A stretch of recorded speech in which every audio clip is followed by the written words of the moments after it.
My sexuality is still part of my identity. And I think probably the most hurtful response that I get when I speak about this publicly is being actually physically hurt. Because if that's not what's happening, then I don't care. Is when people say, I don't care. Like, why are you telling me about this? What you do in the bedroom is none of my business. So what are you, straight? That's always been the typical reaction to that. I'm straight. Okay. I'm bipedal. Uh-huh. I drink water from a receptacle. Right, can we wrap this up? I've got places to be, and you're just some rando stood next to me at a bus stop. See you later. These are normal reactions to being told normal things. Do you not like being treated like a normal person? Ask a silly question. And what those people are failing to understand is that this isn't just about sex. This is about life. None of my business. Your sexuality affects who you date, yes, but None also who you hold hands with in the street. None of my who business. You bring home to meet your family. None of my business. Who you choose to maybe raise children with. None of my business. Unless it's a groomer who you're raising your children with. If someone's in imminent danger, then maybe it's my business to at least inquire as to what's going on there. Otherwise, fill your boots, mate, with any bodily fluid you like. My only advice is clean up after yourself. And it also massively, massively shapes your formative years as a human. And that's why it becomes part of who you are. Again, who you are is none of my business. You could come up to me and say, hi, I'm Natasha. And I might go, I don't care. I'm having a bad day, leave me alone. And that might be considered rather rude, but it's much less rude to say, I don't care about these details of your personal life that you're laying on me. Leave me alone, I'm having a bad day. If you're telling me about what you stick up yourself and what comes out as a result, you're the one being rather rude. Yes, this also goes for people who talk incessantly about their children. If you like your children so much, go talk to them, but not about your sexuality. Unless, if you don't plan on damaging them. Now, I went to school during Section 28. That was a piece of legislation which effectively said you're not allowed to talk about homosexuality in the classroom. What it actually said was you're not allowed to promote homosexuality in the classroom. Yeah, teachers weren't allowed to promote homosexuality in the classroom, or heterosexuality. Sex education in biology class is not promoting sexual activity any more than teaching the history of slavery is promoting slavery, right? Or teaching geography is promoting territorial nationalism. You're talking about how one lives one's life, and teachers are not supposed to instruct us on such things.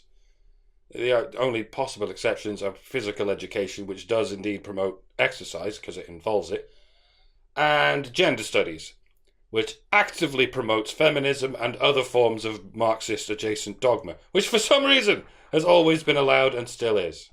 And what that meant was I didn't know that bisexuality was an option. Oh, you're a bisexual woman. How edgy. I knew that I was attracted to girls sometimes, but I also knew that I wasn't gay because I was also attracted to boys sometimes. And I didn't know that there was a word for what I was. I'm already bored. This is why people don't care, because it's so boring. And there was a huge amount of stigma attached to being a lesbian, particularly as I went to an all-girls school, as already mentioned. And if there were rumours about you being a lesbian in an all-girls school, you were thought of as not safe to be around. Oh, wow, I can't imagine what that's like. Hi, Natasha, I'm a man. Let me guess, you don't care. Good for you. I remember there was a girl in the year above me who was out, which was a very brave thing to be back then. And somebody started a petition to get her banned from swimming lessons. The horror. That was the extent of the stigma that there was. There was a girl that I formed a bond with who was in the year above me. And Possibly we would have started dating if we'd been given the chance, but we hugged once outside the school gates and people threw things at us. Oh, man. And I appreciate kids that never do that. That's things crazy. have moved on since then. Yeah. I remember telling a family member when I was very, very young, I couldn't have been more than about 10 at the time. I remember saying, I think I might fancy Dannii Minogue. And this family member saying to me, don't be so silly.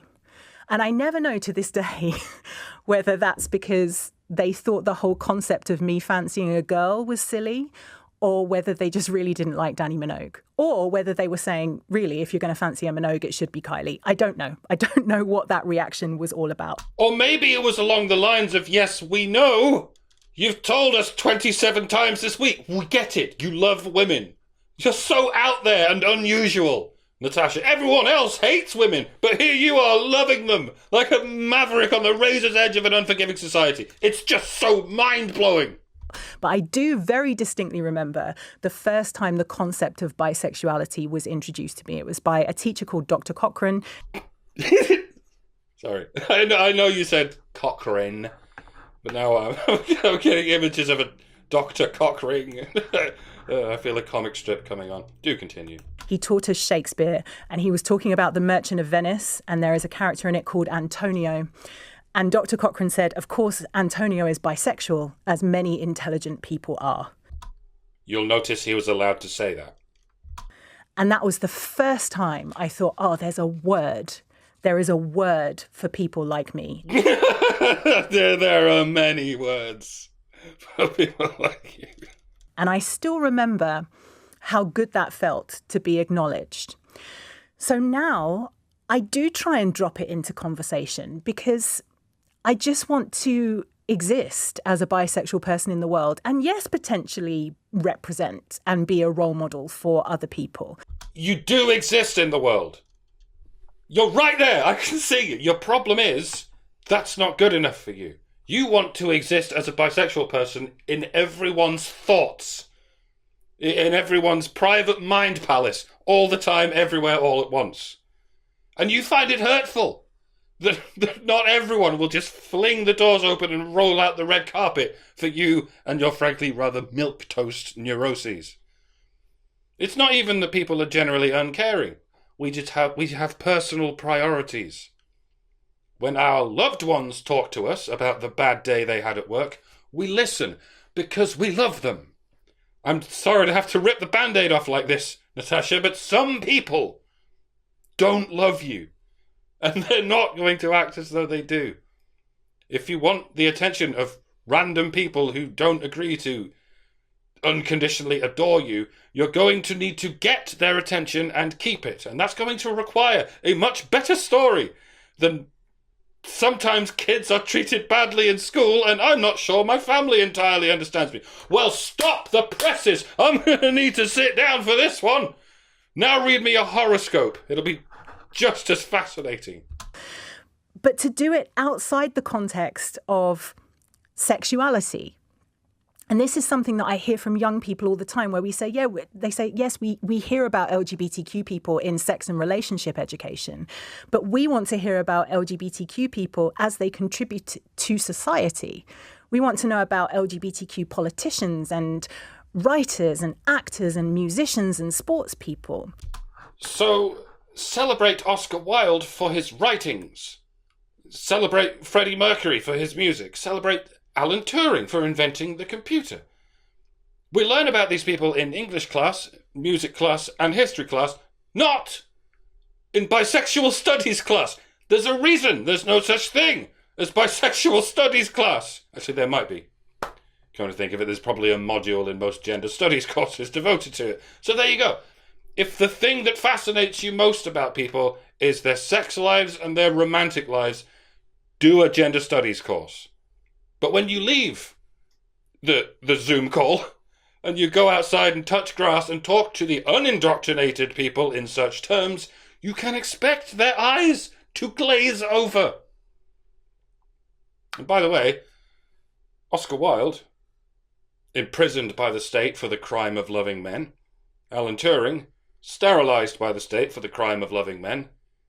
Freddie Mercury died of AIDS. for, shall we say, his overindulgence in man love. These are all just footnotes in the life stories of these historical heroes, but at least they're not mundane, boring details. They at least make you sit up and go, damn, really? Those sound like significant and avoidable tragedies. But some school kids were mean to me and some family members didn't understand me is so banal that it makes people's brains melt. Okay? You are not unique. You're not even special. You're not even interesting. The state is not going to punish you for being a bisexual woman. Never has, never will. If it does happen to you, it will be historically significant because you would be the first.